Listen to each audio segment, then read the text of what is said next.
નમસ્કાર, આપ જોઈ રહ્યા છો બીટીવી ન્યૂઝ ગુજરાતી. હું છું અંકુર રાવલ. સમાચારની શરૂઆત કરીએ. આણંદના પૂર્વ અધિક કલેક્ટર કેતકી વ્યાસના ભ્રષ્ટાચારનો હિસાબ થશે અને એસીબીએ કેતકી વ્યાસ સામે અપ્રમાણસર મિલકતનો ગુનો દાખલ કર્યો છે. કેતકી વ્યાસ સામે 3 કરોડ 56 લાખની અપ્રમાણસર મિલકતનો ગુનો દાખલ થયો છે. તો આવક કરતા વધુ સંપત્તિ કેસમાં એસીબીની મોટી કાર્યવાહી અને અગાઉ હની ટ્રેપના કેસમાં પણ કેતકી વ્યાસ ચર્ચામાં આવ્યા હતા. આણંદના તત્કાલીન કલેક્ટરને હની ટ્રેપના કેસમાં ફસાવવા મામલે ફરિયાદ નોંધાઈ હતી. આજની સંવાદદાતા અનિતા પટણી ફોનલાઈન પર. અનિતા, બહુચર્ચિત કેસ અને આણંદના પૂર્વ અધિક કલેક્ટર કેતકી વ્યાસના હવે ભ્રષ્ટાચારનો પણ હિસાબ થશે. કઈ દિશામાં તપાસ થશે?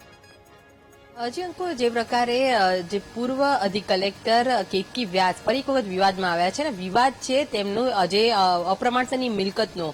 એસીબી દ્વારા જ્યારે આજે આણંદની અંદર કલેક્ટર કાંડ થયો હતો, જે હની ટ્રેપ અને જાસૂસી જેવા કાંડની અંદર જ્યારે તપાસ કરવામાં આવી હતી, ત્યારે આજે અધિક કલેક્ટર જે છે કેતકી વ્યાસ જે સીધી સંડોવણી અને મુખ્ય આરોપી તરીકે તેની સામે આવી હતી. ત્યારબાદ તેઓના મિલકતને લઈને જ્યારે તપાસ કરવામાં આવી ત્યારે એસીબી દ્વારા ચોંકાવનારા ખુલાસા અત્યારે હાલ કરવામાં આવ્યા છે અને સાથે તેઓની વિરુદ્ધ વધુ એક ગુનો દાખલ કરવામાં આવ્યો છે.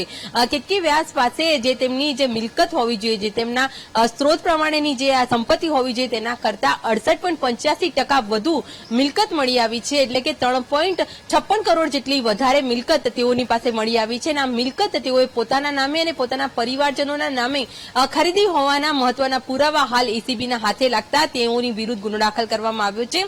કેતકી વ્યાસની વાત કરીએ તો તે 2012 થી અને 2023 સુધી જે તેઓનો જ્યારે તે પોતાના કલેક્ટર તરીકેની જે ફરજ બજાવી રહ્યા હતા એ દરમિયાન પોતાની સત્તાનો દુરુપયોગ કરીને આ પ્રકારે ભ્રષ્ટાચાર દ્વારા તેમણે આ બિન પ્રમાણસરની જે આવક જે છે તેના દ્વારા તેને આ મિલકત વસાવી હોવાનું હાલ તો સામે આવી રહ્યું છે. હાલ એસીબી દ્વારા તેઓની વિરુદ્ધ ગુનો દાખલ કરવામાં આવ્યો છે. ખાસ તો જે અગાઉ જે કલેક્ટર કાંડ થયો હતો તેમની જ્યારે સીધી સંડોવણી સામે આવી હતી, હની ટ્રેપ અને જાસૂસી કાંડની અંદર તેઓની વિરુદ્ધ ગુનો દાખલ કરવામાં આવ્યો હતો અને તેઓએ જેલવાસ પણ ભોગવી ચૂક્યા છે.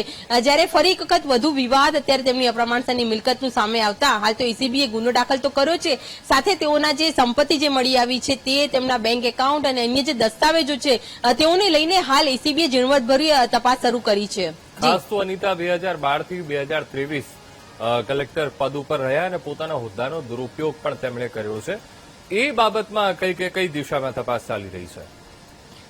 જે અંકુર, જે પ્રકારે જે કેતકી વ્યાસ જે 2012 થી 2023 દરમિયાન જે ફરજ દરમિયાન તેમણે જે પોતાના હોદ્દાનો દુરુપયોગ કરીને જે મિલકત વસાવી છે તેને લઈને હાલ તપાસ કરવામાં આવી રહી છે. તેઓના પરિવારજનો અને જે સગા સંબંધીઓ પાસે જે મિલકત હોવાના જે પુરાવા જે છે તે મળી આવ્યા છે. ખાસ તો તેઓના જે બેંક એકાઉન્ટ તપાસ કરવામાં આવ્યા હતા, જેમાં જ્વેલરી સહિત જે મિલકતોના જે દસ્તાવેજો જે છે તે એસીબીના હાથે લાગ્યા છે અને ખાસ તો તેમની મિલકતનો જે સ્ત્રોત જે કહી શકાય, જે તેમની આવકનો સ્ત્રોત હતો તે સ્ત્રોત સિવાયની જે વધુ જે મિલકતો જે મળી આવી છે, 3.56 કરોડની જે વધારે સંપત્તિ જે તેમના આવક કરતા મળી આવી છે તે અપ્રમાણસરની મિલકતને લઈને હાલ તો તપાસ કરવામાં આવી રહી છે. કારણ કે તેઓએ પોતાના પરિવારજનોના નામ પણ આ મિલકત વસાવી હોવાનો ખુલાસો થયો છે. તો જે પ્રકારે અધિક કલેક્ટર રહી ચૂકેલા અને હાલ સસ્પેન્ડર જે કેતકી વ્યાસ છે તેઓએ આ મિલકત જે વસાવી છે તે અપ્રમાણસરની મિલકત કેવા પ્રકારની લાંચ લીધી હતી, કોની પાસેથી લાંચ લેવામાં આવી હતી અને તેમની સાથે અન્ય કોણ વ્યક્તિઓ સંડોવાયેલા હતા ભ્રષ્ટાચારને લઈને, તે તમામ મુદ્દે હાલ એસીબી દ્વારા તપાસ કરવામાં આવી રહી છે. બિલકુલ અનિતા, સમગ્ર માહિતી સાથે જોડાવા બદલ આપનો આભાર. તો આવક કરતા વધુ સંપત્તિ કેસમાં મહત્વપૂર્ણ કાર્યવાહી અને અપ્રમાણસર મિલકતનો ગુનો પણ એસીબીએ કેતકી વ્યાસ વિરુદ્ધ દાખલ કર્યો છે. હવે કેતકી વ્યાસ સામે 3 કરોડ 56 લાખની અપ્રમાણસર મિલકતનો ગુનો પણ દાખલ કરવામાં આવ્યો છે. તે દિશામાં પણ તપાસ કરશે અને આવક કરતા વધુ સંપત્તિ કેસમાં એસીબીએ આ મોટી કાર્યવાહી કરી છે. હવે કાયદેસરની આવકના પ્રમાણમાં 68.84% વધુ એ હિસ્સો માલુમ પડ્યો છે. વર્ષ 2012 થી 2023 સુધી પોતાના હોદ્દાનો પણ તેમણે દુરુપયોગ કર્યો. સરકારી હોદ્દાનો દુરુપયોગ કરી ગેરકાયદે સંપત્તિ તેમણે એકઠી કરી અને કેતકી વ્યાસની પૈસા કમાવવા અને સંપત્તિ એકઠી કરવાની મોડસ ઓપરેન્ડી રહી હતી. અને 2023માં હની ટ્રેપ કેસ જેમાં પણ કેતકી વ્યાસનું નામ સામે આવ્યું હતું.